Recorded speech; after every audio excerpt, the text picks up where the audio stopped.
So let me jump right in and point out that you do not need to take notes on everything, because I see people sometimes furiously scribbling away. Everything will be on startupsecrets.com. And if you follow on the hashtag or on my Twitter feed, when we post materials, then we'll automatically give you notification of them. So these materials, because they're brand new, will only get posted probably in the next week or two. But you can follow along on all of the other materials that I'm going to reference at startupsecrets.com. So why are we here? Well, the fun part about starting a company is that there are so many questions. And in fact, the only thing I usually have is a bunch of answers that could be frequently questioned themselves. And so we wanted to just get straight to the heart of some of the questions that come up over and over again. Like, what's involved in a startup? What do I need to think about? What are some of the steps that I should be planning for? And all those kinds of questions are so real to people. And in fact, I just had an example of it today in meeting with some of the ilab teams, that we wanted to say, look, you're not alone. Everybody else has these questions too. And so let's develop a framework that will give you a basis to think about them and actually take some action on them that doesn't leave you feeling like you're stuck, which is the whole goal of this. So one of the things that I want to point out is that we generally talk about frameworks for a reason, which is they're not answers. They're a basis on which to discuss and to raise questions. So please don't walk away tonight thinking, I've got the answer to how to do a startup. That would mean I failed. What I hope you'll have is better questions to think about what are the steps to take. And we're going to use Paula's story tonight, I'll introduce, to give you an example of how it might pan out, which is the key to it. So the agenda, 3 parts. I'll discuss the Startup Secrets roadmap, and I'll cover a few of the key frameworks, like, as Jody mentioned, getting behind the perfect pitch. Now, I know that you were all emailed in advance to watch this, and I'm sure you all stayed up all night watching that and made vociferous notes, plentiful notes on it. But I'm going to assume that for tonight, some of you didn't. So first of all, quick show of hands, those who were either at that workshop who have watched it. Good. My assumptions were right. Okay, a few people in the back. So I will tell you that in order to put a really good investor pitch together, tonight is not going to cover the ground for you. But that seminar does, that workshop does. And so there's a whole framework on it there. But I'm going to talk a little bit about it. The other thing that's very, very obvious when you start a company is to figure out how to describe what you do in a way that's compelling. And so that's the value proposition. And that is next week's class. So if you find today is just a taster for it, we're going to have a full workshop on it next week. I've got a fantastic CEO coming in who's taken his company from nothing to just about ready to go public. And so we'll bring that to life. And then, as I said, Paula tonight will bring up her story. And then I'm going to have a special guest tonight, which we're very excited about, which is Grace from NeoClosure is going to come up and share the story of a product that she's literally in the process of inventing at the ilab here. So we're very excited about that. And we'll use that as an opportunity to talk about in the real world, what's this like? How do you actually go from not knowing where to start to figuring out your first steps? All right, big picture. We obviously could read all the literature on startups and think about this many different ways, but I'm going to simplify it to 2 things. If you know where you're starting with a value proposition, and you know where you're headed with a vision, then what we're trying to do here is put a roadmap in between these. And so it's this sort of simple notion that, okay, there's some sort of series of dots that you fill in between. There's, of course, where it gets tricky. And I didn't expect to have a special guest here, but I'm going to point him out since we're lucky enough to have him, which is Stefan Schambach. Stefan, if you just want to raise your hand. Stefan and I have worked together for about a decade plus. He's the founder of Demandware, actually. And some of you have maybe heard the case study that Stefan took that company from nothing to a public company today. And we just happened to be at the board meeting today, and he was kind enough to come along. He can tell you the story is not something that is just as simple as this slide. But I encourage you to talk to him and get an example of, again, a real entrepreneur who's done this live and what's involved in it. Because it sounds easy, but it's not. And there's a lot to this that we're going to at least try to expose today that is not so predictable. In fact, in the immortal words of Steve Jobs, you can't connect these dots looking forward. If you could, it would be easy. We would all just go off and follow the playbook and do it. So if that's the case, what on earth are we doing trying to suggest that you should be thinking of some roadmap? Well, it's the old story, which is, if you don't know where you're going, any road will get you there. But hopefully you do know where you're going. And so we've got to try to figure out what are those first steps. And I'm going to introduce to you a framework. And as I said, this is not an answer. This is a framework to start thinking about it. And I'm going to do it both from an operational and from an investor perspective, because in most of your ventures, you're going to have to get stakeholders or people to buy into it. So this is how I think about it. First of all, whatever you do, you're hopefully going to continue to evolve this business so that you take more and more of the risk out of it. Even if it's a social venture, the most important thing you're going to do, even if it's a not-for-profit, is to take the risk out of it so that it is more and more likely to be successful. The second thing you're hopefully going to do is to try to continue to increase the value in it. Whether, again, it's a for-profit thing that you're trying to turn into a business that can be sustainable, or whether it's a not-for-profit cause where you're trying to actually make sure that this is something that becomes self-sustaining. And then the question is, of course, well, what are the steps you take along the way to do that? The first disclaimer is not going to be linear. It's not going to be this nice, simple set of steps that I'm laying out here. But I'm going to take you through them so you can get a sense of this, and it'll come to life tonight in our stories. Almost invariably, people start with an idea. So let's pause here for a second. Who in this room has an idea? Lots of you. OK. Any of you care to share it? OK, go ahead. So it's actually working with a student at Brown. It's called Skillsa. It's a way that within educational communities, people can link when they need outside skills to do a project. Skillsa. Skillsa. How do I spell it? Skilza. Love the name. Off to a great start. OK, so... Is that all I need then? Well, the great news is you're already branded. You're up on the world's map here. So Skillsa. So who had the idea? The grad student. Excellent. And what have they done with it since they got that idea? They've designed a front end, and they've gotten approval from Brown and possibly RISD to launch sometime in the next 6 to 7 months. So they've done a little bit of, they had that idea and they've gone off and started to create something. Yeah. Have they started to validate it anywhere with anybody? Yeah, they did massive surveys and found that everyone loved the idea and wanted it like yesterday. So. Okay, and then what happens next, do you think? Well, it's running the app within the shibboleth of Brown and RISD and getting students to sign up for it and start using it. Okay, so we're going to see if more than one person can use it and maybe find that there's a repeatable use case for it. Yeah. So you can see what's happening here is, I mean, I've never heard of Skillsa before, but this is almost invariably what happens. Somebody has an idea, they have to confirm whether it's a good one. So they go and create something, they test it or validate it, and then they figure out, okay, well, maybe it works for a few students who we tried it with, but how could it work across the whole school? How could we make it repeatable? And then if they're going to really turn this thing up, right, yeah. I hope they're going to take it to lots of universities.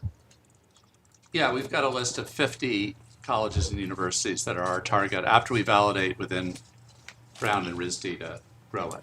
Okay, but so it's only to use it, you have to have a .edu. So a .edu, but 50 is a lot. How many people in the team?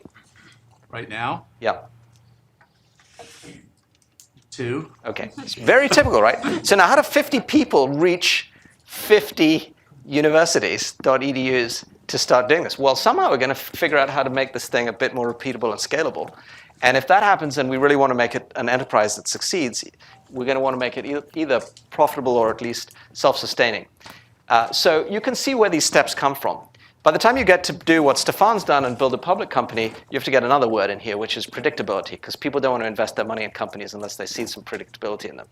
And in fact, one of the reasons the Demandware has been so successful is that they've created a level of predictability where people can say, oh, our customers tend to stick around for years in the product and services, and so they've got a tremendously high premium value, which is what we hope all of you will find your path to, whatever yours might be. So these are simple steps. What happens in the real world? Well, I've got a lot of scars on my back to tell you that it's more like this. And by the way, I could have done this squiggle 50 different ways, and sometimes it doesn't. You know, I see Stefan nodding at the front here. Paul, I don't know whether your experience is going to be any different. It's actually a little bit more like this, and you sort of bounce up off the bottom, and it's, you know, it's quite an interesting journey. But the point about it is, if you know that and your expectations are that, then hopefully you can start to think about, well, what should I expect along the way as the basis to prepare for that? So let's take a couple of things here. What happens if your validation actually tells you that your product is exactly wrong? In fact, you know, you're serving the wrong side of a marketplace, for example. You actually need to serve the supply side, not the buy side. I've got that exact thing going on in one of my companies right now. They flip the whole product around. Is that a pivot, or should I quit the business and change it? That's a decision you'll make at that time. And you have to be prepared to do that. You have to decide whether your bigger vision was still intact after you flip from buy side to supply side. And if it is, maybe that's a test you say, okay, I'll carry on. Then, this repeatability idea, you might discover that actually you can repeat this over and over again by, for example, going out and selling it direct. But it's really hard, it's very costly, and actually it doesn't turn out to be a business that, for example, will get profitable or scale. Or might be a personal decision if it's not for profit. You decide that actually, this is really hard work and I'm not sure I'm up for it. We have a whole class on that. What does it take to be a founder? All these are decisions along the way to you trying to figure out whether you've got a business or not. So here are a few things that I'd like you to think about, because I don't want you to be surprised by these things. Almost in every startup, there's euphoria that comes in the beginning. It's, wow, eureka, I've got this amazing idea, the world's going to want it. And then the reality sets in, which is somehow the world, having heard Skillset, does not beat a path to your door and just buy it. And so that euphoria turns to sort of reality. And maybe you figure out that, for example, when you go out to talk to those VCs who expect you to have a lot more than perhaps you initially did, and they beat you back and you can't get your funding, and you go through this sort of iteration process, even in the ideation stage, to figure out what's worth going after and building as a business and what works. That can be a tough process. I'm going to say the same thing I say to every entrepreneur at that point. If you still feel internally that you really have conviction around your idea, even if everybody tells you it's wrong, it's a bad idea, it won't work, that is not their judgment. It's yours to make. Some of the worst sounding ideas turn into companies like eBay and Google that couldn't get funded in the beginning. Oh, there are too many search engines. You have to decide whether you've got the conviction in your vision and mission and whether you believe that can make an impact on the world, make a difference. Then you can build some real value. Nobody else should do that. That's got to come from within. Okay, so now you manage to raise your funding and you start to get some customers. And life feels great. Or does it? So here's another example of what's happened to me in my career. You get a customer, I won't mention their name, but they're a Boston large, it's going to be obvious who it is. Okay, Fidelity. Fantastic organization, by the way. I mean, I'm a customer of theirs. I love them. They have some of the best IT people in the world. I've spoken on stage, but they're an outlier. Fidelity is so unusual in the way they work. Cisco might be the same thing if you get them as a customer in the Valley. They do their own IT. They build things their own way. So you have to be very careful here, because what happens is if you get one of those kinds of customers and they tell you, oh, these are all the features we want, they'll take you off on a roadmap that's entirely specific to them, and it's a market of one. What's the problem with that? Anybody? It's a market of one. Yeah. It's a market of one, exactly. Where does that word fit in with this notion of repeatability? It doesn't, right? So you've got a real challenge if you get an outlier customer. And actually, it happens more than you think, because a lot of the early products that people bring to market, there are big customers who want competitive advantage, who seek out completely different ideas, precisely because they're different and they want to distinguish themselves. And the bigger they are, the more likely they are to be willing to take a risk, at least in trialing. So whole companies like JP Morgan, for example, have a lab that do nothing else other than this. They have literally JP Morgan labs. By the way, they're not an outlier. They're a good example of a company that knows how to do this in sort of a broader sense for Wall Street. But the point about this is, don't get carried away on a customer's vision. This is why today I said to you two things I want you to be thinking about. Your value proposition and your vision, because you're going to get pulled all sorts of different directions by your customers. And you've got to be careful not to lose your way on this roadmap to what you believe is the potential for making a difference. Okay, so now you get it right, and you start to get a few more customers, and the business is starting to take off. So what might happen next? Funders come along, and they give you a shitload of money. Excuse me, but that's how it is sometimes. I mean, $500 million check just got written for a certain company. I'm not going to mention who, because it's embarrassing to me that happened. But what are you going to think about that? You're going to think, oh my God, I just got a $500 million check written? I must be a genius. Do you think that's true? I'm glad. Well, even if it's 50 million, Lottery. what's the real money that matters? Is it VC money? No, say more, Jeff. Customer. Customer money. Why customer money? Because they're the ones that are going to use what you're building. Absolutely. VCs are not your customers. In fact, dangerously, I think we have too much money in the VC system today. We've had the largest amount of money raised since the bubble burst, actually. And so it's easy for VCs to write you checks. That is not your customer, to Jeff's point. So do not fall into the trap of what I call the funding mirage. I wrote a whole article on this. The only money that really counts is the money you get from your customers. In fact, if you could fund your entire business on that, obviously, that'd be awesome. And trust me, I'd far rather, even as an investor, never hear from you and hear of your success than write you a check that you can't really use to build a marketplace. So that starts to go well. What could go wrong next? Well, you start selling a load of stuff. Does that mean you're going to be successful? What might happen there? What could go wrong at that point? Your pricing is wrong. Say more. Your pricing isn't keeping up with your cost. Well, so that could be a great one. So let's say your pricing doesn't keep up with your cost. What's your problem there? The more you sell, what happens? The more you lose. The more money you lose. Okay, that one is actually, of course, more obvious, and I think it's a good one to bring up because people do sell at a loss sometimes. But what if you actually are making a profit in gross margin sense, and you're really starting to scale your business? Have you got a good business at that point? Do you know yet? What else could go wrong? It might not be scalable. It might not be? It might not be scalable. Perfect. What might be an example of what wouldn't be scalable about it? Well, an easy example for like a tech company would be like the servers, the software that you have may work for 1,000 users, but not work for 100,000 users. Perfect. That happens all the time, by the way. Again, another board meeting, which will remain nameless. Recently, we're sitting there going, customers are loving this stuff, but unfortunately, we're going to have to re-architect our product to actually scale to the level they want to use it. Okay, now re-architecting products sounds like, oh, yeah, just give that to engineering. Not really. I mean, it's basically the equivalent of taking a building down to rebuild it from the ground up for anybody who's done this. It's like starting a company over again. And what about all the customers that you had up to that point? Are you willing to jettison them, to move them to a new architecture, to tell them to, move all the, I mean, there's huge work associated with this. So what can happen here is what I talk about is the business model challenge, which is you don't really figure out until you get to address larger customers or repeatability, whether actually you've got not just a pricing model that works, but even a delivery model that works, the way that you deploy it, install it for your customers, how much it takes to support them, whether, for example, the technology will stand up, actually all ends up closing in a loop that yields you ability to deliver profitable value. That's not easy. And business models is a whole subject to itself. So again, we have a workshop on that. I encourage you to come and attend that, or it's on the web. But it's also the premise that at some point you'll figure that out. So I'm going to pause here and tell you that almost every really successful company, certainly that I've been involved with, at that point usually also has a near-death experience. Paula's nodding. I'm sure she's going to share it with you. So what would be an example? Well, since Stefan's here, we had our near-death experience with one quarter where we got 0 revenue. We had another one, we got a lawsuit. We had a couple more, which I won't bother going into detail, but before we figured out how to get this right and scale and become a public company. But I could give you countless stories about that. If you went and looked in the tech scene in general, it's the sort of common feature of successful companies is they have to almost pass through the valley of death to understand what it takes to build their company.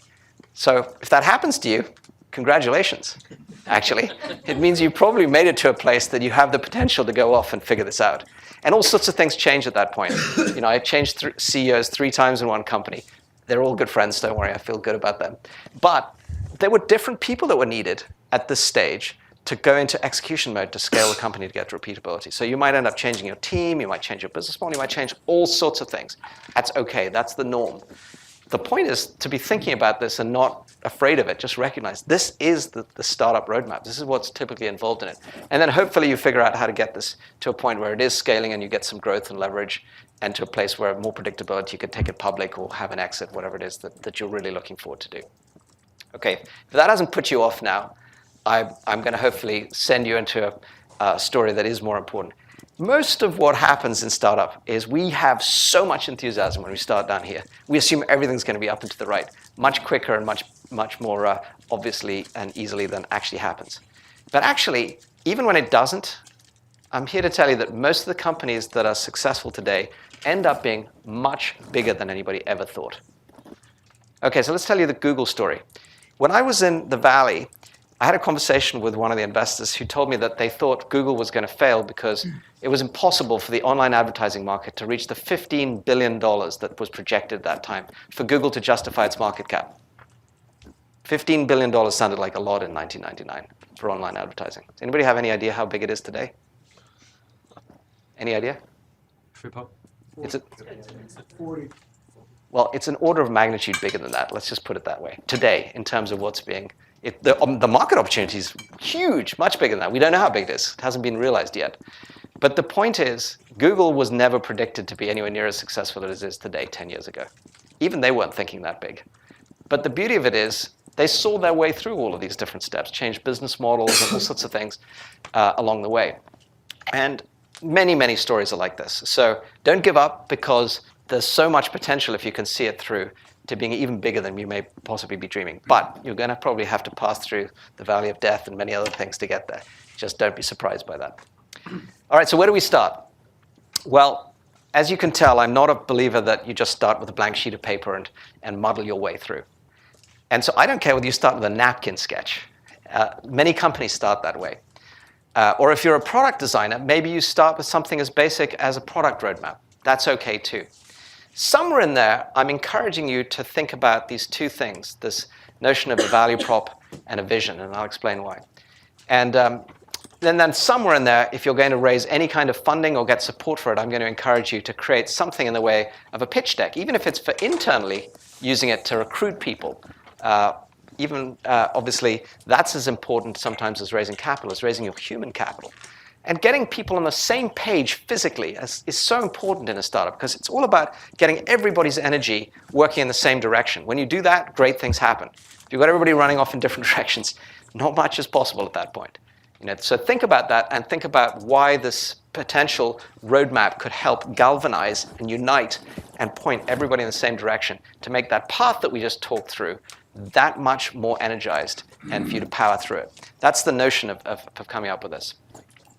And then I will say for the obvious, which is, even if you know it's going to be wrong, and even if you know it's going to be changed all the way, the point is you're being mindful about it. You can have a conversation with people about it. You can say, well, okay, we were expecting this, and we learned this, as opposed to, well, we didn't even know what we were expecting, so we have no idea how to measure it, or what changed. I mean, that's where things go wrong. So that's why I'm encouraging you, even if it starts with a napkin, to come up with this.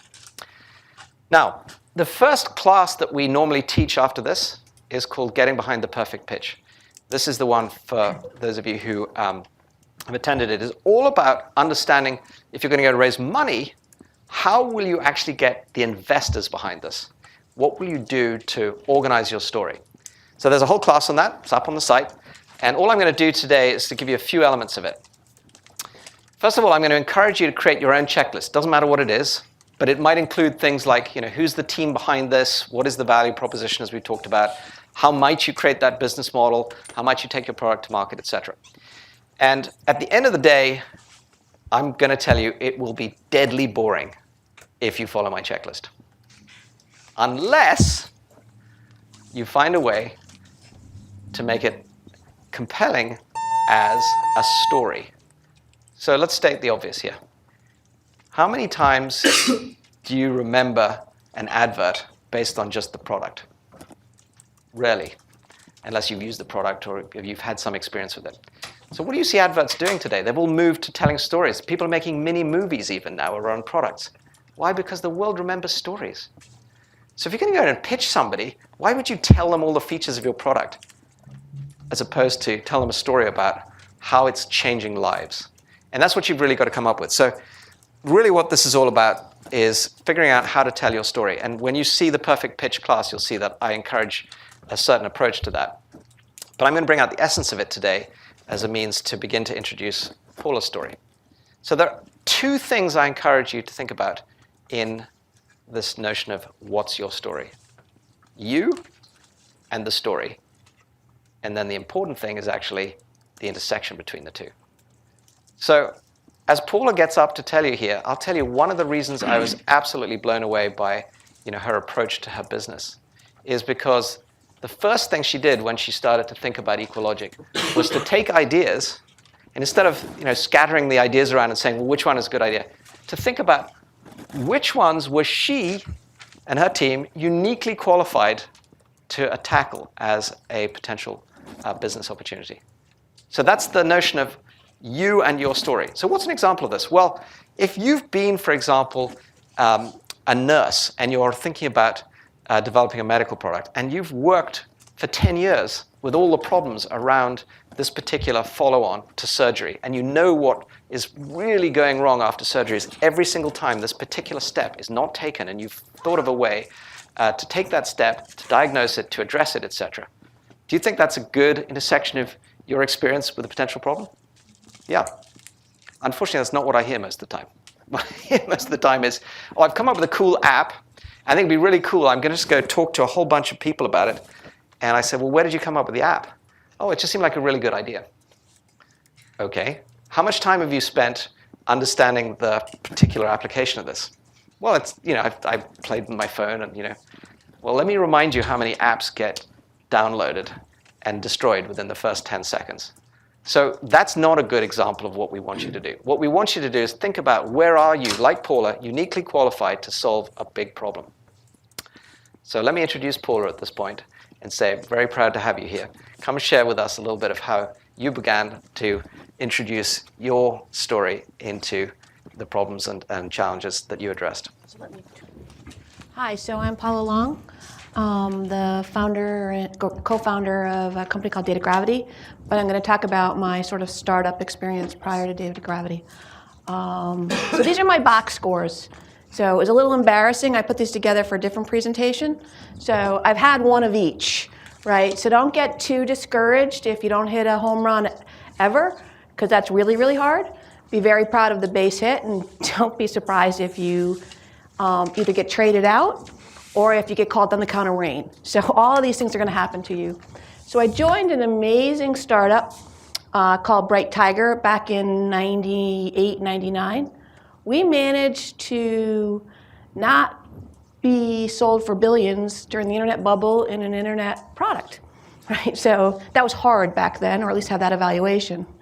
And what we had done, as you looked at sort of that roadmap of startups, we hadn't understood the scale of the customer. The product demoed amazingly. The UI was gorgeous, gorgeous. I loved it, right?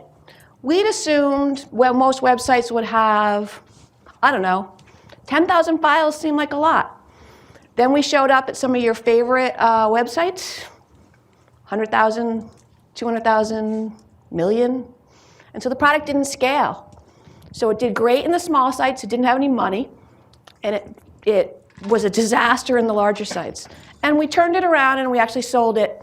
But we had to sell it because the technology really hadn't been designed for the customer. So we didn't really understand the customers. We didn't have a broad enough sense. I call that a base hit.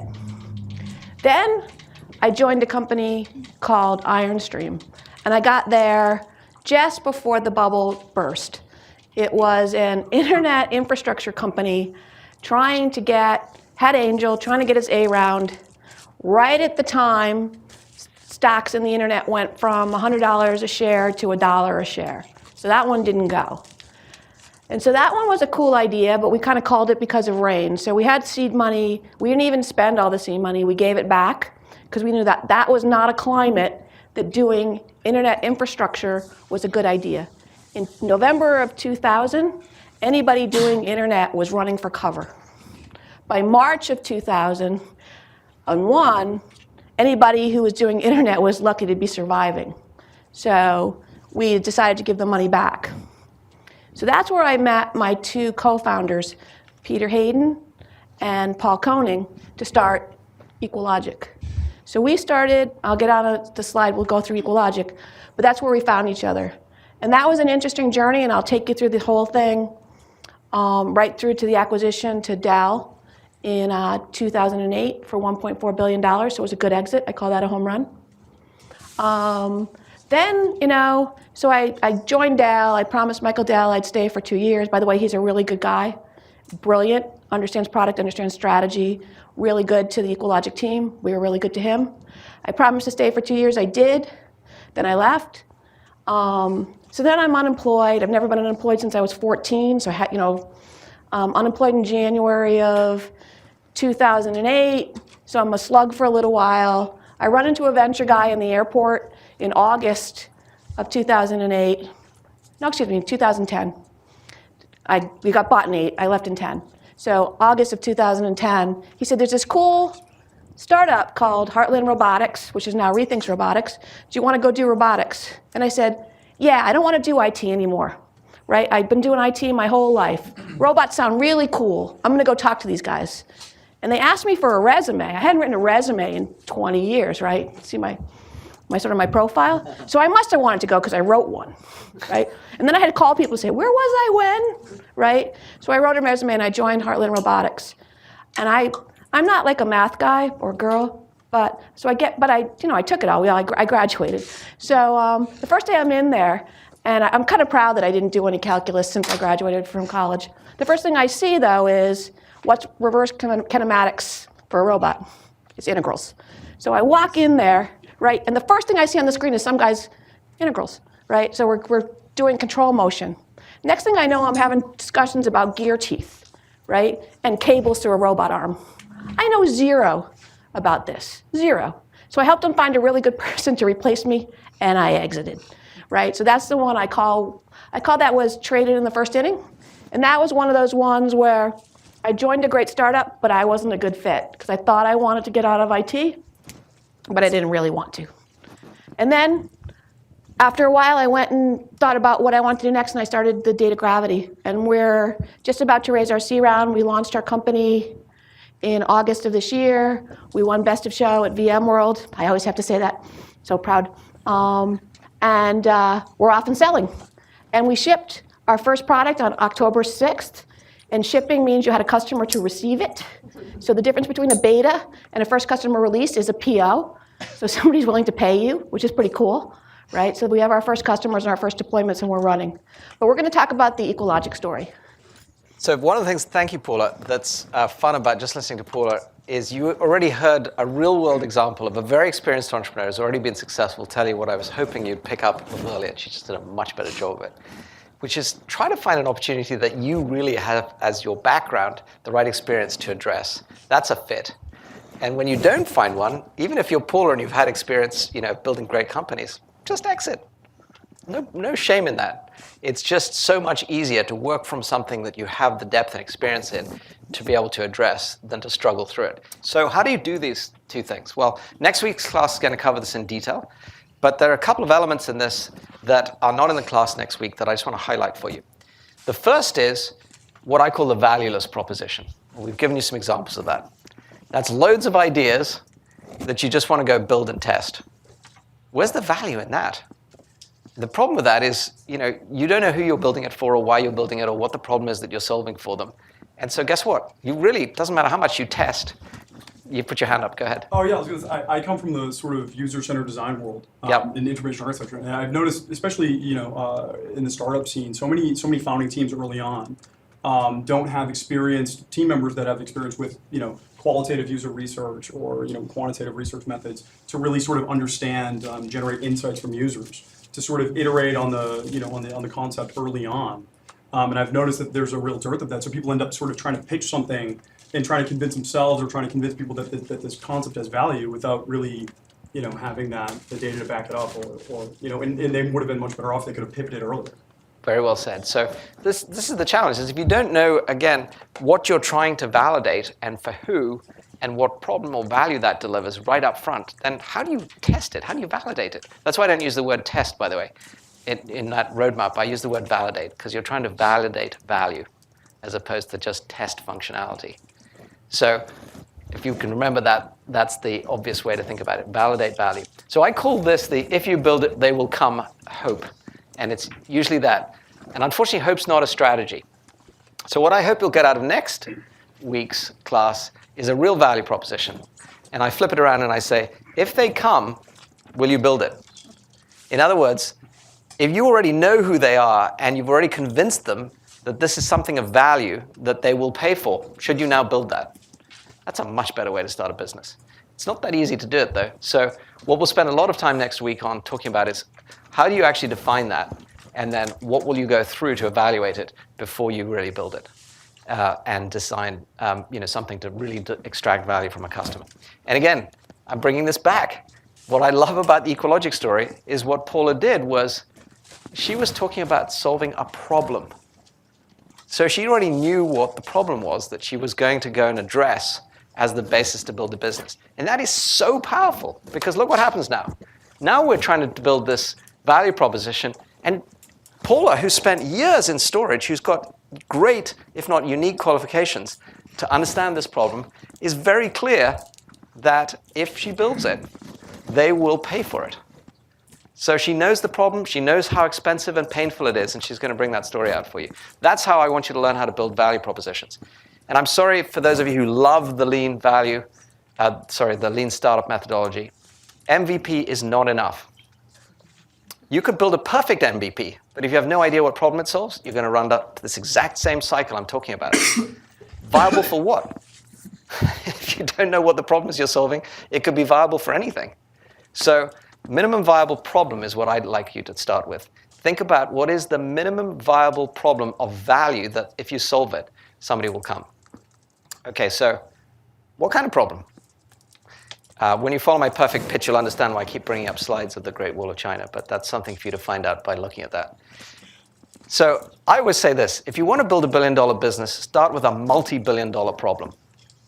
So we're talking about Equalogic tonight, but since Stefan's here talking about Demandware, I might just have you join in for a second. What was the problem in e-commerce? I remember things like people were struggling with multi-channel and all of the issues of suddenly going online. Why don't you just quickly jump in? Well, at the time, that was in 2004, e-commerce revenues were growing, but nobody could run it. It was very hard for retailers. They didn't have software development teams on staff, or if they did, they would run after 2000, so they were in trouble. And I thought this was early days for cloud computing. It wasn't called that, but I thought if you can give them an e-commerce platform as a service that they can handle over the internet, they may be better off. So what's great about Demandware's story, for those of you who don't even know the company, is that they've become the fastest growing and now the largest cloud-based e-commerce platform. And I would say, so what, if it wasn't for the fact that retailers don't want to spend their time on technology. They want to spend it on merchandising and marketing and brand development and everything else. So they don't want to handle that technology. And what Stefan's effectively did was to say, that's a problem for them. That's all distraction from their business. We'll just make it all available to them as a service in the cloud. So it was a huge problem. How big? $4.7 trillion market in commerce today, under 10% penetrated, and growing like a weed in the teens. That's a big problem. So that's what I think you want to find if you want to build a multi-billion-dollar business. If you're building against a cause, find a big cause. Something that's significant enough that you obviously feel like it's worth spending your life on it. So Paula's case in point was nice and simple too. Storage is a multi-billion-dollar market, but she was smart. She went and thought about the initial market as being the mid-tier of that, growing at 60% compound annually, and it was drowning under its own weight. Complexity of people actually adopting and building these solutions. And so she could see, because she'd experienced it, it required these very specific skills, and the challenges of actually managing the complexity of storage, which was growing at this pace, were ridiculous.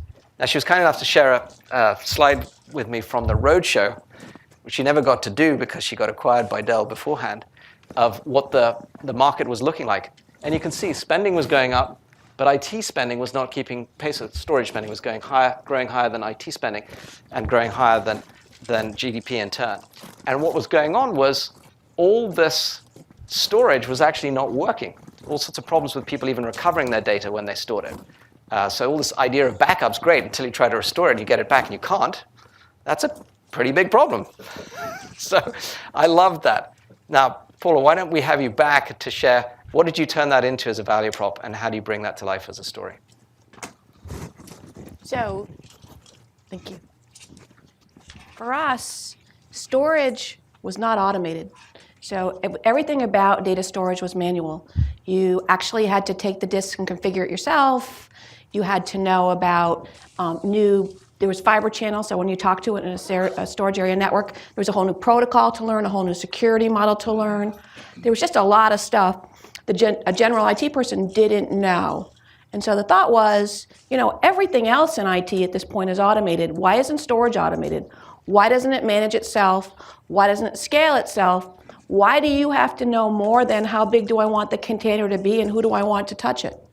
So we took something that was basically an erector set, and we turned it into, something that was a set it and forget it kind of a thing. You set it up in 20 minutes, 30 minutes, and it took care of itself, and then you just provision. So our value prop really was, you could spend time building your own car if that's what you like doing, or you could just have one that took care of itself and you just drove it off the lot. And that was the value prop. I said to Paula, the perfect value prop that she spelled out here is, in the framework that we use, it's everything, etc. The trouble with it is, if you didn't have Paula just get up and tell you what she told you, this would be very dry. So how do I help you guys with this when you come to do this? Well, next week you'll learn how to use this framework, but when you're pitching, you need to tell a story, just as we talked about. So what's a good way to tell a story around a value prop? This is a simple one. This is the Great Wall of China, and imagine if your value prop was that you came up with the first brick.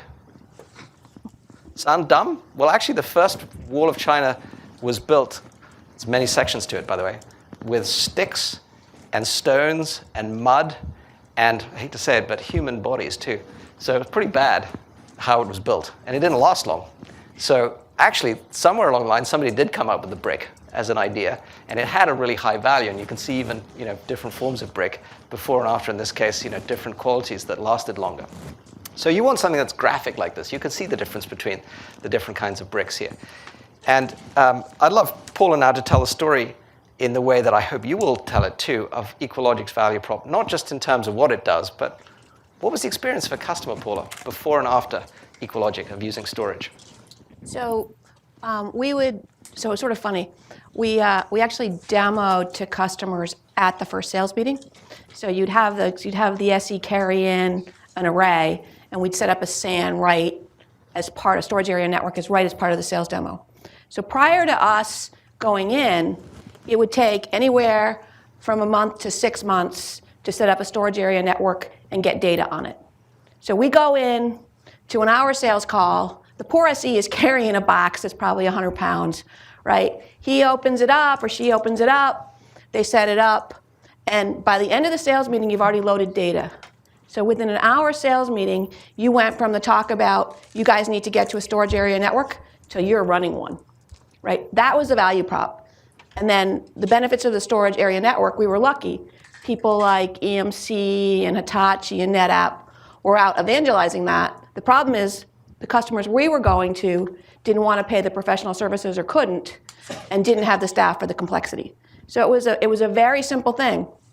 No, you can't do this. Well, you just did, right? And you could do it again, and you'll like it. And then they grew. So that was the value prop.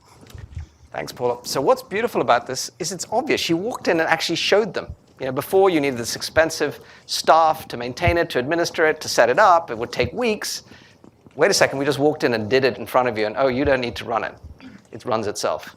That's a before and after kind of story. And that's what I'm encouraging you to think about, even if you don't use that fancy framework I just gave you, is be able to tell a story about what's the impact you make, what's the difference. And then ideally, why can't somebody live without this? Well, now imagine if you're a financial institution and you actually are regulated to be able to keep data for several years, and you've got to be able to prove you can restore it. Okay, now we've got to have it. So for certain customers, that's obviously a value prop that's critical, what Equalogic can deliver. And obviously what I encourage you to do is come to the go-to-market class. We'll talk about how do you find those customers, how do you find out what you can do in a way that's that compelling. So back to this overview. You've now got your value prop, but you remember that twisty curve that I was showing about all the things that go on, customers that can take you off track? What do we need to do? We've got to keep somewhere along the line a consistency, a vision about where we're going to take this, because otherwise we're going to get pulled all over the place. A partner might come along and say, oh, we'd like to OEM your stuff. Let's offer you several $1 million. True story, happened to me. And next thing you know, you're off on their track. Very attractive because you got several $1 million, but now what do you do to get back on your track? Well, unless you've got a clear vision, you're going to get off track. So what do I encourage you to do? Again, we have a whole class on this, but the most important thing is to step back and say, forget about us. It doesn't matter what we think. It's not about the technology. It's about the marketplace. How will this market evolve? How will the storage market evolve? Or if you're, for example, in the healthcare market, how will the healthcare market? If you're in education, like Skillsa, how will the education market evolve? And if you have some vision of that, it's going to help you think about how might you lead it and how might your approach to it create a compelling basis on which to build a business. That's really what the Vision and Mission class is about. We spend a bunch of time on that in the workshop. So I encourage you to jump in and join that. That's coming up in November 20th is that workshop. The one startup secret that I have from one of my best entrepreneurs is this one, though. Be careful to check your vision is not a hallucination. Okay, how do we know the difference? Paula already gave us the answer. There's 2 letters. Go ahead. I know one. One was they actually had a customer buy the product. So Awesome. that's validation of it actually works. Exactly. The letters I was looking for were PO, purchase order. When customers pay for something, it's not a hallucination. Until then, it's a hallucination. And don't get fooled by that, because you will hear customers tell you, yeah, I love it, I love it, I love it, I love it. Okay, write me a check. Then you'll find out how much they really love it. And honestly, you've got to be willing to do that. In fact, as early as possible, go figure out what they would write the check for. And even go one step further. I used to do this often, which is I'd say, okay, I want your check. And they'd say, what do you mean? You haven't built it? I go, yeah, you'll get the first version of it. And you'll get that first competitive advantage by writing me this check. And by the way, I'll build it faster because obviously I've got some more money. You'd be amazed, many customers actually will do that. They'll write you that check if you really are clear about your vision for them. We had one of our best case studies in here talk about this, and you'll find it in the Vision Mission class, Salsify, which is a company that's doing very well today since they were presented here last year. And they were getting customers to write checks before they were building full versions of the product. It happens all the time. So what's the difference? Customers are paying for it. Thank you. You had right. So let's summarize on this piece before I bring up Paula again to talk about the full Ecologic story.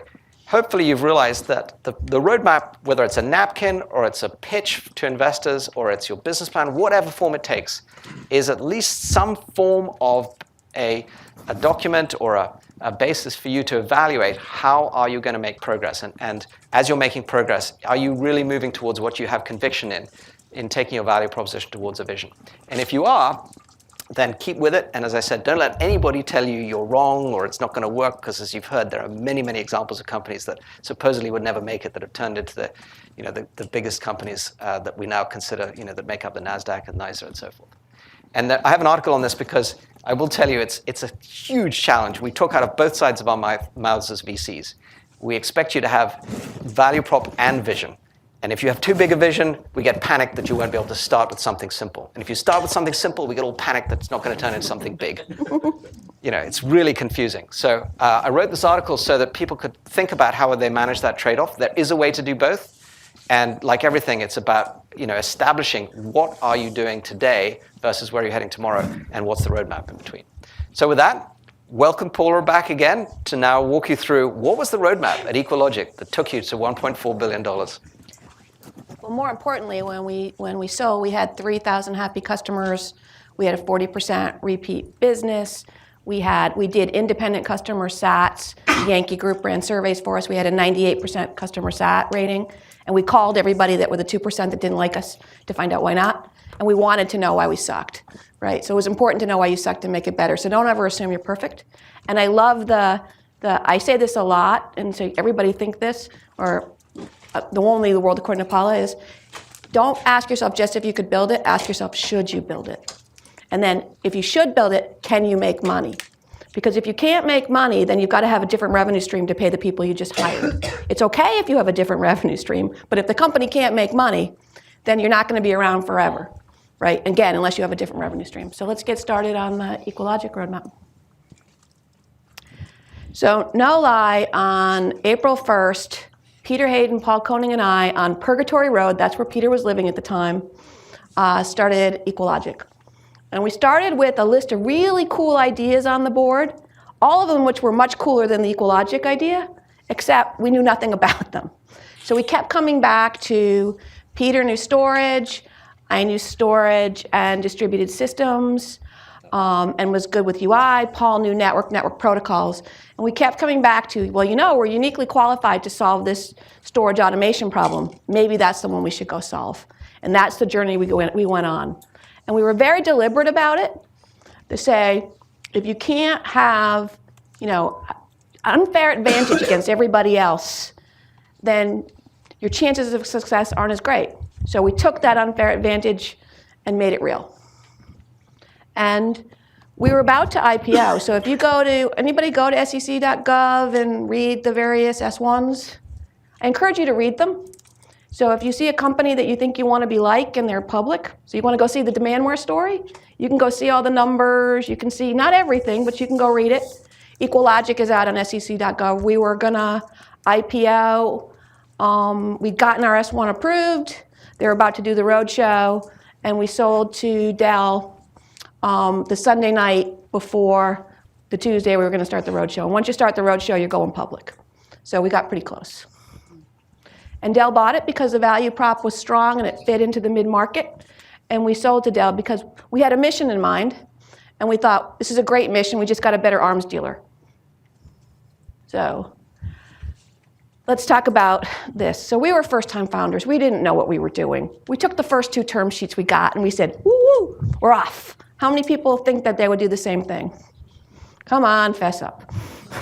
Right, so the economic times were gloomy. This was 2001. We just did the crash, so we were just psyched we got money at all, right? And we were coming up with something that was totally non-traditional, so convincing people that this was the right thing was risky. And we were betting on some emerging standards. So the number of people who thought we'd fail was huge. And the number of people who had advice for how they could make it better was really, really big. And these were smart people. So you shouldn't build a box. You should be a switch. You should be software only. Nope, we're building a box. You shouldn't use the iSCSI protocol. It was a new protocol over Ethernet for storage. You should bet on this thing called InfiniBand. We said, most people who bet on IP, kind of win. So no, we're not doing that. But these were really smart people. We'll give you money if you do IB. We won't give you money if you do IP. Okay, guess we're not taking your money. It sounds, but you have to have a conviction. You can't let people sway you, because we'd have been all over the place, right? Don't use SATA disks. SATA will never work, because this SATA wasn't out yet. Well, we need to get a cost model down for the mid-tier to be in a SAN. We don't have a company. We don't have a price point. We can't sell it if we don't use that. So some people opted out. One of our venture people actually were the ones encouraging us to look at SATA, and he was right. So there were we did all inclusive. So storage, till we got there, people charged you for every feature. We put every feature into the array, and we said it was an all-inclusive pricing model.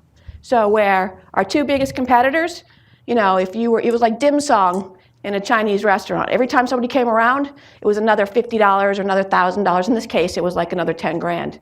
We weren't doing dim sum. We were doing the all-inclusive menu, right? So customers loved that, and I didn't have to write a licensing manager. So it worked out pretty well both ways. From a development perspective, it was easier, but as importantly, customers stayed on, because if you stayed on our support, you got more and more features.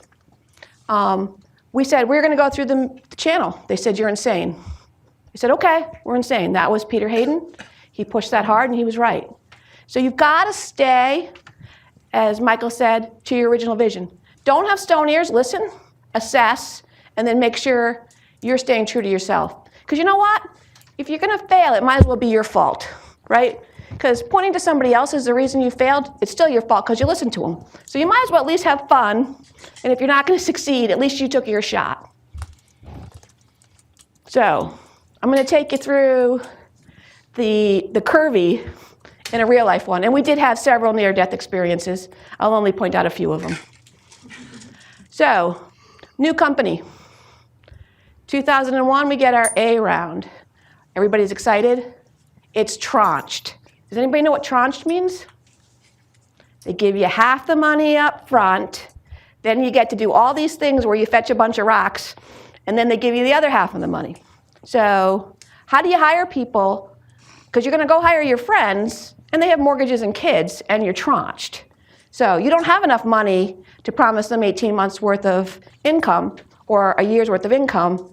So we did the fastest checklist of the tranche I've ever seen. Peter, Paul, and I said, you know what? We could knock this off in a month, and we did. But, you know, we were surprised. We didn't even know what a tranche was. We didn't know you could say no, right? Because we're newbie founders. You know, we had 2 guys, we said yes. We're pretty far along. And then that sort of came up. So note to self, get a little bit more detail. We got really strong feedback from VARs and channel partners. But what we found was we didn't have a deck. We went in and just talked and whiteboarded. And we found ourselves changing the story to make people like us. Do you remember ever doing that? Oh, sure. At the beginning, you have to do it in order to find out what the right path is. Yeah, but we thought they were liking our story, but our story was never consistent, right? Because we were drawn on the board, and they said, could you do this? And we're like, sure, we could do that, because we could do anything, right? And so we ended up very early on getting the customer deck in place and formalizing it. So when people tried to take us left and right, we could start with something and mark it up, because we could figure out which assumptions we were trading off, because we hadn't baselined it. So it's very easy for people to like your conversation, and you'll find yourself changing your conversation based on their body language, and then you'll think they like what you did. And then some VC will call them for a reference, and the VC will say they don't even know what you're doing. So you want to be very consistent and concise and make sure when you leave, they understood the value prop and they got the right thing. So I did that really wrong in the first one. So now our Series B. So we did everything we thought was perfect, right? The product was on time, the betas were good, we weren't selling yet, but we didn't think we're gonna. The market wasn't terrible. People in adjacent spaces were getting great rounds. We get a down round. So we feel like we're succeeding, right? And then we get a down round. And why do we get a down round? I'm still bitter. I'll admit it. I mentioned it to our VCs. Everyone said, this ended up fine. I said, it's perception. It's customer references. It's the environment. It's the, are you selling your story? It's almost impossible to know, but you can't let that affect you. You can't let that affect you, because it really matters. Can you get happy customers, and can you grow? So 100% of the team stayed with us on the down round, and we reloaded some people with some stock. And then, we're still moving. We ship our first product. It's very cool. There's actually people to ship it to. It does really well. Now what happens? Well, I don't know if VCs have the same playbook they used to have, but on page 32 that they never shared with you, item 16 or something, it's replace technical founder CEO with great rock star sales marketing CEO. Do you guys have that one? Oh, yeah. Yeah, okay, so that's in the playbook, right? They didn't tell us about this playbook. It'd be good if you could have read it before you got there. So Peter Hayden is doing an amazing job as our CEO. They keep bringing in CEO candidates. We don't like any of them. So finally they decide, you're going to take this guy. Okay. He wasn't from the storage space. Probably a great guy, but not culturally compatible with us. So now we've got a new rock star CEO. The problem is he's country music, and we're hard rock, right? So it's not really going that well. Or maybe we were hip hop, it's hard to say. But it wasn't 2 genres you wanted to put together. So it wasn't culturally compatible, and it wasn't a great fit. So he gets a C round funding like that. He does an amazing fireside chat. He instills confidence. He's last. So it was a beautiful thing, right? Very strong, very smart guy. Wasn't a good compatible fit for us, but the VCs trusted him because he made them lots of money in previous lives. Right? So I quit. So we're hanging out. He's on the banjo, right? I'm like wanting to do a headbanger thing, and I'm thinking, this isn't working. He deserves a better leader than me. So I quit. and was, sort of a traumatic thing. I bought the URL Data Gravity right around then because I'm going to go leave and do something else, right? Because I wasn't having fun. I didn't think I was adding value, and as a founder, I thought I might be disruptive. There's a lot of other things I won't share because it's probably more of a beer kind of a thing, so I quit. So, next thing I know, so when I quit, I agreed to help find my replacement. So I find my replacement. She's on board in August of 2004. It's now October of 2004. I'm done in November. I'm singing Born Free, thinking I'm going to take the holidays off, go do something in January. And one of the VCs calls me and says, could you meet us for breakfast? So typically what happens is, when you suck because you're leaving and you want to go do something new with us on the other side.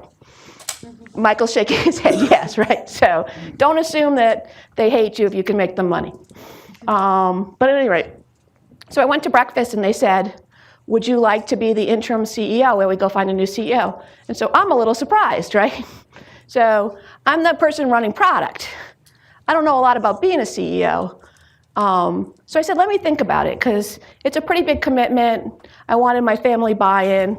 So I agree. So now you've got, this company's rocket shipping from a sales, marketing, customer acquisition thing. And now I'm the CEO who has spent that much time doing sales. Now I've done a bunch of sales calls, and I've been supportive of sales, but I don't know how the channel works. I don't know what we're supposed to be doing for foreign currency. I have no idea about warranty reserves. But there's a bunch of people who work for you that actually do, which is kind of cool.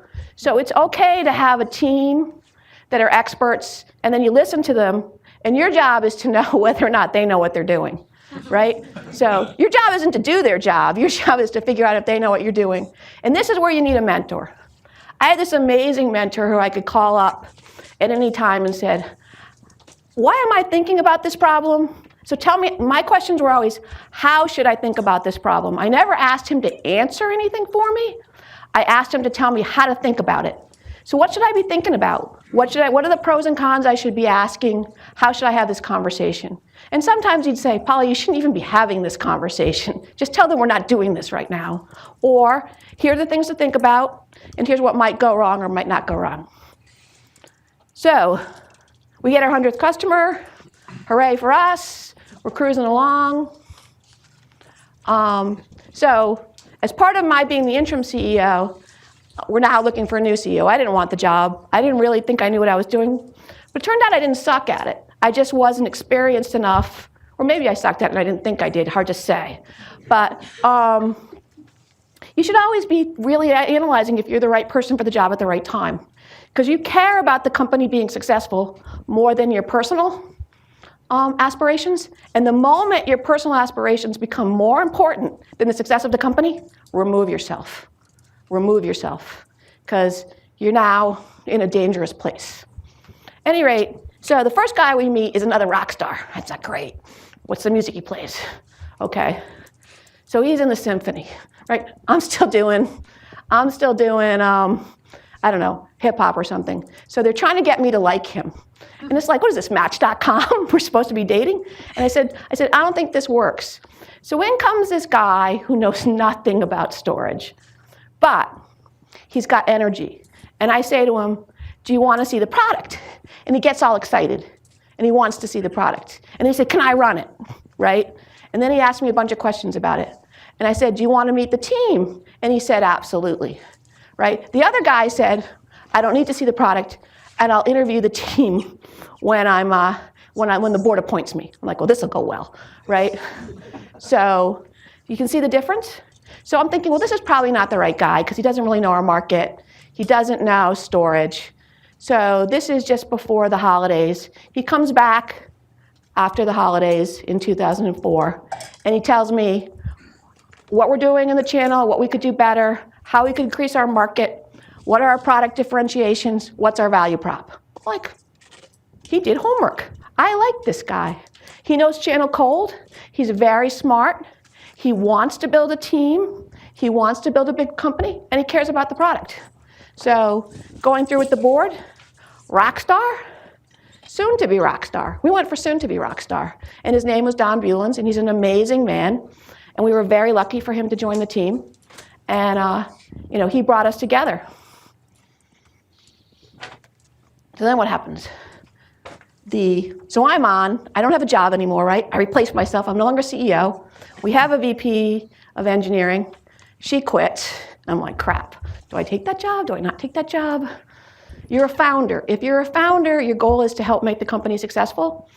So I apply for the job. I don't know, maybe Don wasn't going to give it to me, but he did. I don't know that I did my resume for that one, though. But at any rate, so I go back to being and running product. Now what happens? So we're cruising. We're doing great.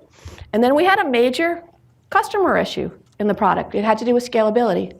And we worked through it, and everybody was successful. But it was scary. Because every time you add a 0 to the number of customers you have, that 1 in a million becomes closer. So, or that 1 in 10,000 becomes closer, right? Because if something's only happening once in a million and you have 100,000 customers, it's happening 1 in 10, right? So if it's only going to happen 1 in 1,000 and you have, 500 customers, it's going to happen every other day, right? So we worked through all that.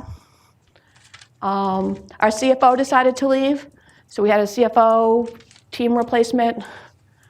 We were building this really cool next-gen product, and then the chip vendor had a problem, so that product went on delay.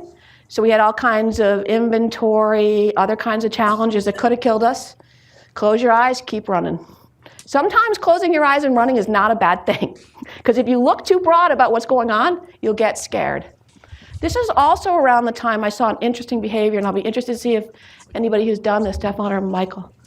Now it looks like we're going to be successful.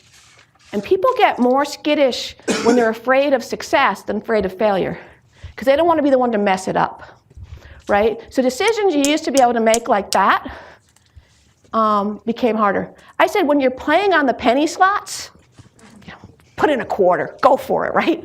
When you're playing at the $100 table, you start to think about as you feed money into that machine, right? And so now every decision has bigger weight, because we're being talked about as the company that's going to IPO. We win all these awards, and it was an interesting behavior. And then next thing we have happen is we have a quarter. We were up and to the right. It was a beautiful thing. The graph was beautiful. It could have been textbook. And then we weren't, right? And then Don dug in and figured out why we weren't, and we fixed that. Because you're not going to always be up and to the right, but when you get used to it, it's like when you're in school. You always got A's. So if you got an A-, you could have freaked out, right? Not that in this case, it actually mattered, because when you looked at our chart for our IPO, we were looking at the charts matter to the graphs. So I don't know if the A- really matters, but so that was a little scary. So we got that fixed. Our VP of sales decided to go, and we got this new guy, Kirk Bowman, who had done scale and scaled big sales organizations, really smart guy, very analytical, and helped take us through the whole getting ready to IPO. We get ranked above all these billion-dollar companies as the best mid-tier storage array. Yay us. Don't get too caught up on your stickers, but they're cool to have. Be caught up on happy customers, right? We file our S1. I don't know what you thought, but I thought the S1 was the most painful thing I've ever done. Well, fortunately, we had a great team and great CEO, great CFO. They did most of the work. It wasn't painful for me at all. So we filed the S1. I thought it was painful because I was sort of on the side. We had a great CFO and a great CEO doing it, but I kept saying, well, this word isn't right, or this word isn't right, because I always micromanage stuff. So we file our S1, it gets approved. We're about to go, and Dell came in with a phenomenal offer to buy the company, and we chose to sell. At that point, we were profitable, which is pretty cool. Cash flow break even and profitable. We had over 3,000 customers. We had done trailing revenue. If you go look at the S1 for the first 3 quarters, was $90 million in the S1, and Q4 is usually a significant quarter for us, because you could imagine, we were on more than a $200 million run rate at that point. So that's a great story. And our customers, 100% of them came with us, and we took really good care of them. So what did I learn? If you're going to go into the enterprise business, make sure it's a really big market, right? So you've got a large addressable market. And then you want world domination, so you want a really big vision, but laser focus on the execution. Really important. You want to radically simplify or change or add value to a task. If you can change the business model, that helps. You want to have somebody else to help you sell because you need leverage and you need access to customers, and customer acquisition is an important piece. And then you want to have a great team with really happy customers. EqualLogic had all of that, and I think Data Gravity will have it in spades. So adhere to your vision, very important. Build only what's necessary, but you can't build what everybody else has or they should buy from somebody else. Right? You've got to be innovative. You have to make money at some point, so you have to have a plan to make money. It's not a bad thing to make money, to give value to your customers. They want you to make money, so you stay in business. Be relentless and ruthless. This is Don's quote about, tuning the thing. Never assume you've got it all right. And then build a culture that's going to stay with you through the ups and downs. And with that, I turn it back to Michael. Come grab a seat. Thank you very much.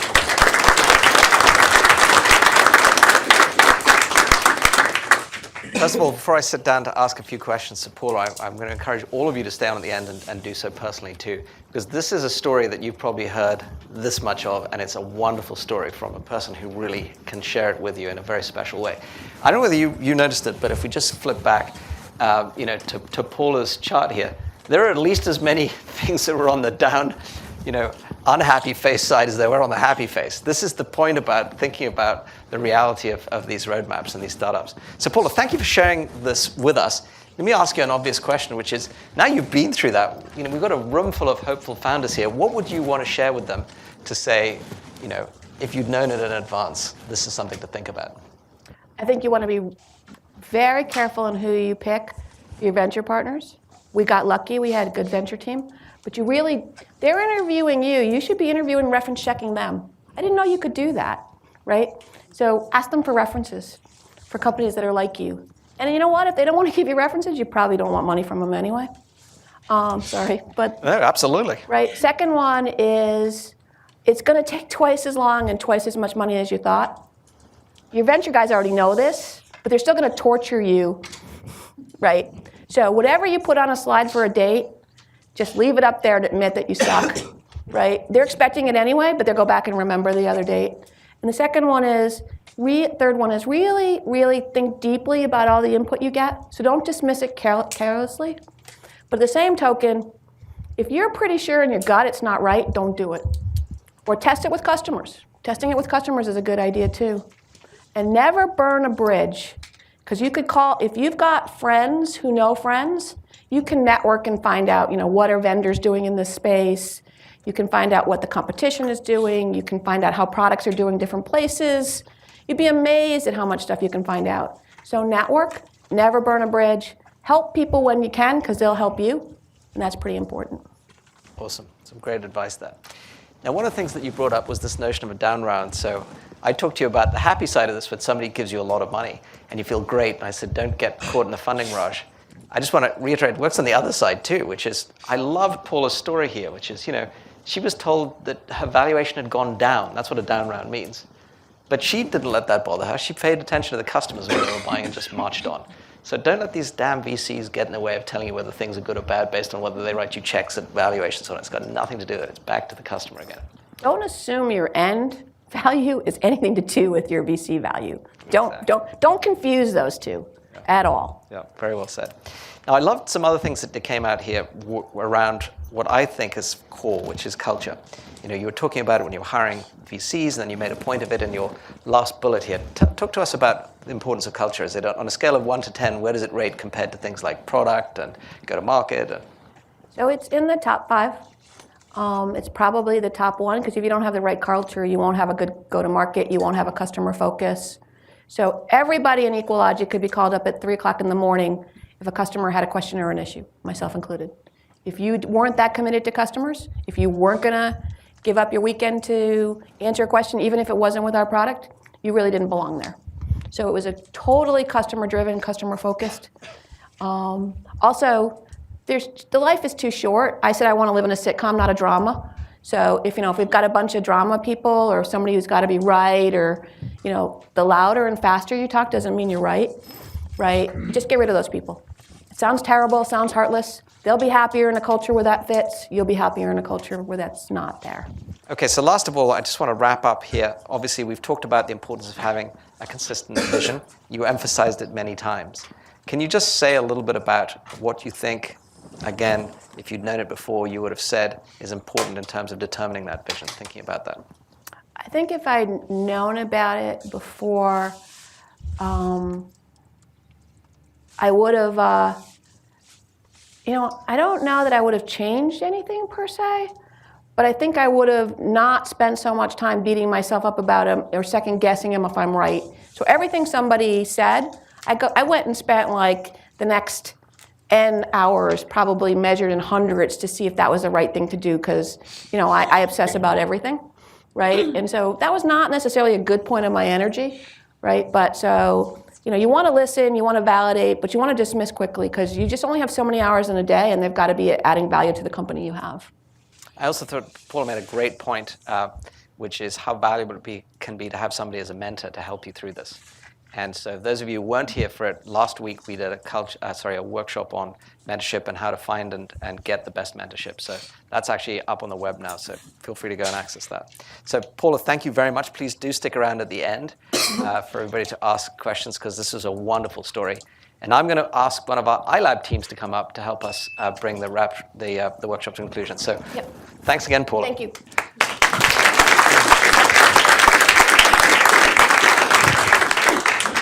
So now I'd like to welcome Grace and the team from NeoClosure to talk to us a little bit about what they're up to. Absolutely. So NeoClosure is actually a design that came out of a summer program that we founded at MIT this summer. So the whole aim of the summer program was to create clothing for people with disabilities. So we invited 8 different clients with 8 different disabilities to come to our program, and we asked them about clothing challenge. And so NeoClosure was actually designed for one of our clients who's a professor up at Tufts.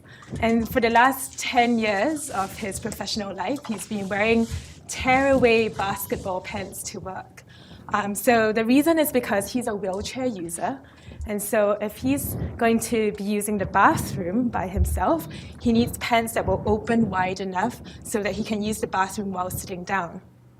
And these tearaway basketball pants have these snap fasteners on the side, which allow him to open it up wide enough while sitting down.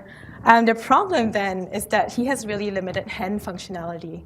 So even if he can open it, he doesn't always have a lot of ease trying to snap them back together.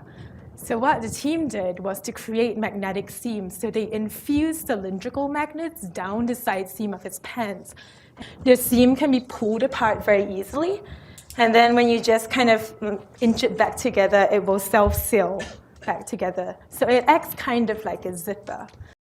So what our value proposition is that it's really discreet, and it's very sleek, and it looks just like a fabric seam. And this is very important for this population, where often they get settled down with all these things that are made specifically for a person with a disability, and it kind of makes them stick out more than they want to anyway.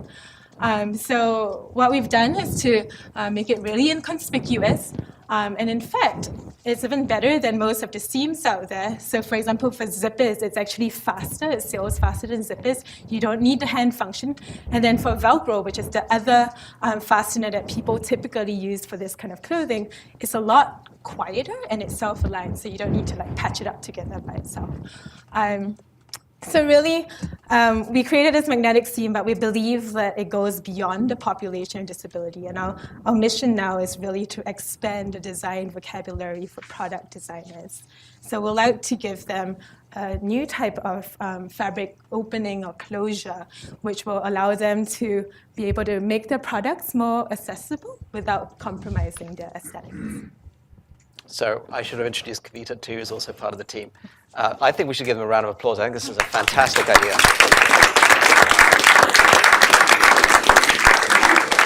So when I first heard this, first of all, I was just inspired. I love it when people can define so clearly, as you heard, a problem there. Imagine this person in their wheelchair not able to go to the bathroom and feel comfortable to come back and just get their clothing back. And this is a fundamental need, solving a real valuable problem. So thank you for being bold enough to step out and do that. Let's try and help both Grace and Kavita for a second and think about how their roadmap might play out. So you saw this nice linear graph that I described that turned into the squiggles. Let's just help ask some questions here. Paula, feel free to join us too if you want to too. So first of all, what phase are you at? And tell me a little bit about what you've been going through at this stage. I think based on like this whole curvature, I think we've gone through the ideation and we're in the middle of we've kind of got a confirmation based on like the client who actually used the pants and he really liked it. But we haven't actually user tested it with more people. We've got the creation per se, but we're in the validation phase right now, where we're trying to validate that this is a useful product and can be used for people with all abilities. So let's just challenge you for a little bit. How much creation have you done? Tell us a little bit about where you're at in terms of, is this a product you've produced once or many times or? So during the 10-week summer program, there was a lot of iteration that took place. They came up with the idea of magnetic seams pretty early on, but trying to find the correct kind of magnets which would actually work the way they wanted so that it's inconspicuous. And normally when you have regular magnets, they go one on top of the other. So if you were actually to put those into seams, it would look different from pants that you were wearing right now. So they went through a whole bunch of iterations to come up with the correct magnets that would work. They also came up with various ways to waterproof the product, because if you're having it within clothing, it needs to last when it goes into a washing machine and a dryer. But we haven't actually used it enough, where we ourselves haven't used it enough to say that this works perfectly. Okay, well, great, though. But you've got started. You've got some ideas about where you want to take this product, what you want to do. And in the creation phase, you've got a bunch of questions. Let's get somebody else in the audience here. How might we help the NeoClosure team think about what's their next step? What would be the key next step you'd take? How would you advise Grace and Kavita here? Go ahead. I would think about robustness in different ways in which you could apply the product. Because when you were pitching it, I'm thinking, okay, is this for, would this just apply to pants? Would it apply to other things? And then there's all these other, ideas you have to, sort of navigate. Making it easy enough that people can pull it apart that are with disabilities, but also making sure it's snug and reliable, right? And things like that. What types of clothing you could sort of apply to, different seasonal clothing items, which then, because winter clothing items would need to sort of be airtight, so there's not air pockets. So you'd have to have sort of a longer, sort of seamed magnet that's that's not letting that air in if people are going to wear it outdoors, right? And that might, if you're applying the magnet then that way, that might bring up all kinds of other challenges. But I think it's really, really awesome. What's your name, by the way? Chris.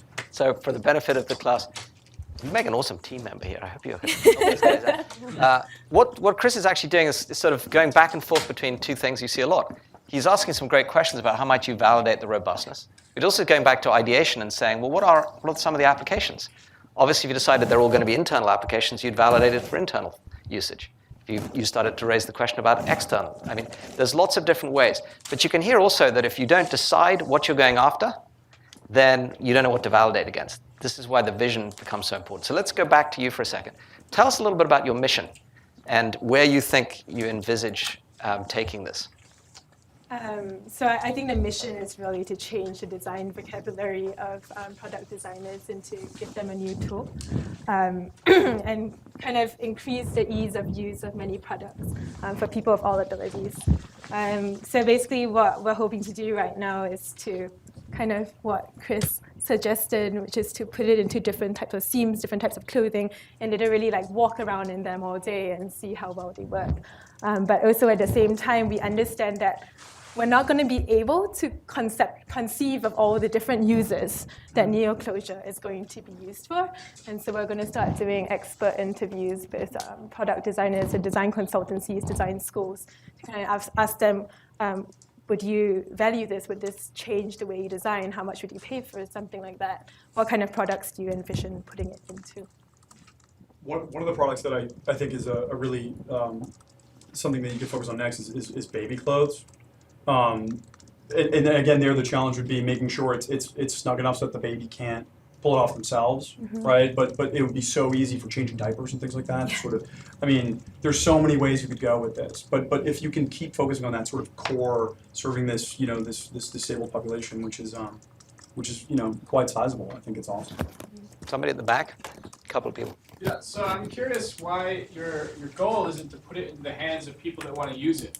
Why are you targeting designers as your users instead of like the end customers?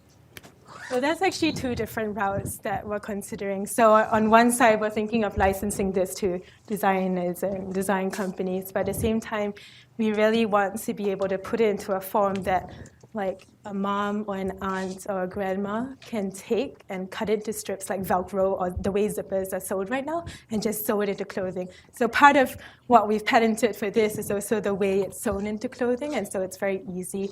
The way we've formed the product, it's just 3 to 4 different straight seams, and that will lock it into place into a seam, and it's inconspicuous. Well, if you have grandmothers that are going to sew it themselves, I mean, they're not so much a designer as much as an end user, really. Right. It's sort of what we've realized, like while we're working with products for the disability population, is that when you start focusing a product and talk about it being only for the disability population, it never reaches the other population. And we feel like neoclosure is one of those things which could potentially be used by anyone and could help a lot of people. So our focus when the product was created was to help people with disabilities, and we're definitely going to market that angle. But at the same time, we want to show that this can potentially be used by anyone. So let me help out a little bit here. So I can see that there's lots of, actually, before I say anything, somebody else had your hand up. Do you want to? That was my same question. Okay, so make sure I have the same question fully articulated. How would you say it? Well, I was going to say, is this something, like who, in the same way, who's the end user? Is this supposed to be an individual piece that is marketed to an individual to use, or is this something that, product designers would have to produce themselves? So that was basically. So it's who's the end customer, and does that affect how you design it now? And that might be an iteration once you decide, who's the end customer. How would you actually build the product and apply it? Go ahead. It's really exciting that you saw someone who was challenged and you took that as an opportunity. And I hear about the pants, I could see them, envision them. But I just saw that was one area where you saw this magnet helping something close. So I would just want to offer, before you think of it just as something to do for clothing, could you allow yourselves to kind of open your head, expand open for a minute and say, where do people try to put things together? Where is there a challenge? Is there, a plumber who's got one hand in a wall and, actually a magnet holding, I don't know, a nail or something helps out? Like, before you just focus on one way, because, that's the patent, I'm not sure what, you're doing utility and all sorts, but I think there's a great magnitude of areas where this kind of thinking could be applied, and that may actually then take you into other areas besides just clothing and seams. Can I be a contrarian for a minute? Yeah, absolutely. So we've got Broaden here. Yeah. Thanks. So you can do anything, but you should do something, right? And I say that a lot. So you gotta be really careful with, I like the idea of thinking broadly, but laser execution. And I'd be careful about all the different ways I'd tell somebody I was gonna go off, because they're gonna think that you don't really have a focus as to how you're going to do the next 18 or 24 months or the next 12 months. And as you explore everything you could do, you will find out you didn't do a lot of things you should have done. So just I'm great at that because I always have ideas. But the other one is a lot of what's going to decide what you can do is what is you think the cost of this going to be? Because that's going to tell you where in the market you're going to hit. So if this is $50, you're not getting it in baby clothes because they're throwing those out. But you might get it in disability because the value is so high that the cost is not an issue. So understanding your economics is going to be really important to understand your market. And that's sort of part of that Could you be profitable? Because no designer's good. So make sure you understand that and don't underestimate what you're going to need to do to scale that down, because that's going to cause your market to change very differently. So this is a perfect point to just pause and say, you could tell this is the beginning of a very broad potential conversation. But let me just take away two things for, hopefully, for everybody to listen to. First of all, again, thank you both, Grace and Kavita. I'm sure you've got many questions you could ask the audience too, and I encourage you to stay to do that. You can hear that if you started out with no roadmap, it's hard for anybody to even engage you here. On the one hand, you're getting fantastic ideas from people. Chris is bringing up some ideas. Stacy gave an idea about how you might broaden it to think of a different market. On the other hand, you're hearing from Paula, but the real world is, you can do anything, but you've got to do something. And you're going to need to figure out what to focus in. But what if you focus on the wrong thing? How should you deal with that? And you were saying, well, we've got to iterate. Well, who are you iterating for? So you're getting questions about, well, is it the end user? It could be a very different business if you decide to do what you're doing, which is licensing it. So what might help you clarify all this? We've talked about it. As opposed to just having your value proposition, what might you do to bring this to a place where people could, as your next step, help you? Would you create a vision? Could you create something that spelled out what you really wanted to be when you grew up, as it were, as a business? I think we know the population we want to eventually help, and we're just trying to figure out what we need to do to get there. And does it mean that we should just focus on like super profitable market for now, so that we can then go to the population which is much smaller, much less profitable, but is really like the original population that we want to help? And just to make sure we help you, there is no right answer. What matters is what you think. So it doesn't matter. What we're going to encourage you to do is what you were doing here. Explore your roadmap. Just go through all these questions, go through all the discussions that you can to try to draw that out. So you've got something to work from, even if it ends up being a napkin. But thank you for being bold enough to come and share this with them. Very good luck. We really wish you the best of this. Okay, so I'm going to wrap up very quickly and say something that I really feel very passionately about, which is that we're all missing something when we start our businesses. And it doesn't matter what it is you're missing. If you're going to find your path through this, the chances are you'll find that you may have had some team members that were wrong for the long haul, as you heard many changes from Paula. You might have started with a value proposition that was about clothing, but as you were hearing from Stacy in the audience, maybe it turns out to be something about closures, nothing to do with closure. Or Chris takes you down a different path. But the point is, whatever you're missing, whether it's the product specifically or the go-to-market, et cetera, start with a clear understanding that you as an entrepreneur do not need all the answers. In fact, I'm a big believer that incomplete standouts are better than complete stand-ups. In other words, if you came to me with a complete business plan with all these things mapped out, first of all, I wouldn't believe you, because none of us have a crystal ball and it doesn't pan out, as you heard, the way you start. But secondly, I'd far rather hear that, hey, you're Paul along and you really deeply understand storage and you can see there's a big problem, but help me with the rest. Because that is a very clear and compelling basis to get started. So don't expect to have all the answers. In fact, I've written an article about this, and please feel comfortable with the unknowns. But as you heard me say up front, do start with a place where you really feel like you're uniquely advantaged, just like Paula was. And I'm loving hearing the stories, for example, of the companies in the ilab like NeoClosure. I also encourage you to spend as much time with the questions.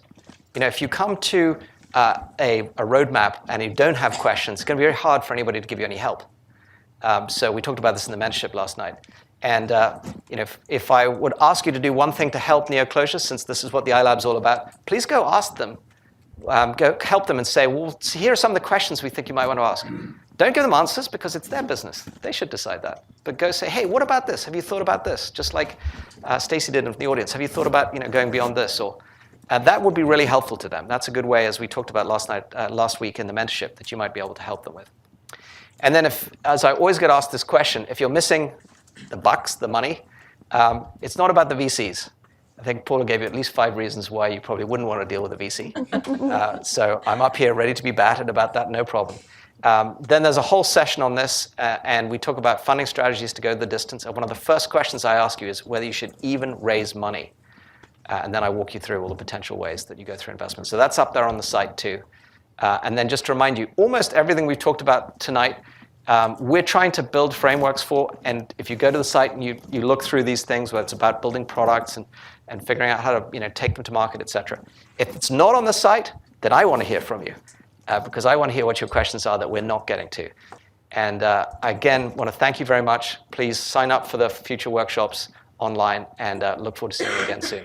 Thank you, Paula, and thank you, Neoclosure.